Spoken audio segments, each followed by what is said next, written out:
సిద్దిపేట జిల్లా హుస్నాబాద్ మండలం పోతారం ప్రభుత్వ ఉన్నత పాఠశాలలో భారతదేశ తొలి మహిళా ఉపాధ్యాయురాలు సావిత్రిబాయి పూలే 194వ జయంతి కార్యక్రమంలో మంత్రి పొన్నం ప్రభాకర్ సావిత్రిబాయి పూలే చిత్రపటానికి పూలమాల వేసి నివాళులర్పించారు.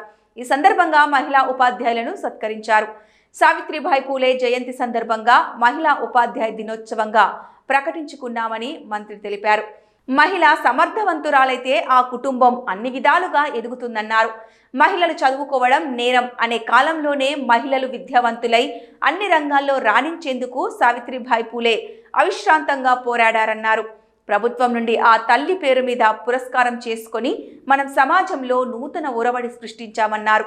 తెలంగాణ వ్యాప్తంగా మహిళా అధ్యాపక లోకానికి ప్రభుత్వం పక్షాన అభినందనలు తెలియజేశారు. అనంతరం సిద్దిపేట జిల్లా అక్కన్నపేట మండల కేంద్రంలో భారతదేశ తొలి మహిళా ఉపాధ్యాయురాలు సావిత్రిబాయి పూలే చిత్రపటానికి పూలమాల వేసి నివాళులర్పించారు.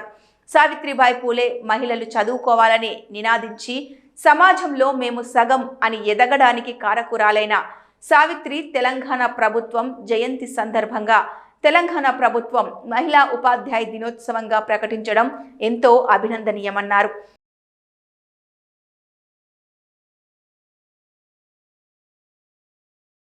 సావిత్రిబాయి పూలే మహిళలు కూడా చదువుకోవాలని నినదించి ఈరోజు సమాజంలో మేము సగం అనేటువంటి పరిస్థితికి ఎదగడానికి కారకులైనటువంటి సావిత్రిబాయి పూలే జయంతి సందర్భంగా వారికి ఘనంగా నివాళులర్పిస్తూ ఉన్నాం.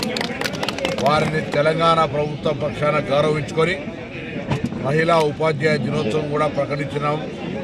వారి పట్ల అపారమైన గౌరవం ఉంది. ఈరోజు తెలంగాణ ప్రభుత్వం తరఫున మహిళా ఉపాధ్యాయ దినోత్సవంతో పాటుగా రాష్ట్రం మొత్తం అధికారికంగా వారిని గౌరవించే విధంగా కార్యక్రమాలు చేస్తూ ఉన్నాం. తప్పకుండా సావిత్రిబాయి పూలే ఏ మార్గదర్శకత్వం చేసిందో ఆ సూచన మేరకు ఈరోజు ప్రపంచ స్థాయిలో మహిళలందరూ కూడా పోటీ పడే విధంగా మన భారత మహిళలు అన్ని రంగాల్లో మేము ఉన్నామంటూ ముందుకు వస్తూ ఉన్నారు.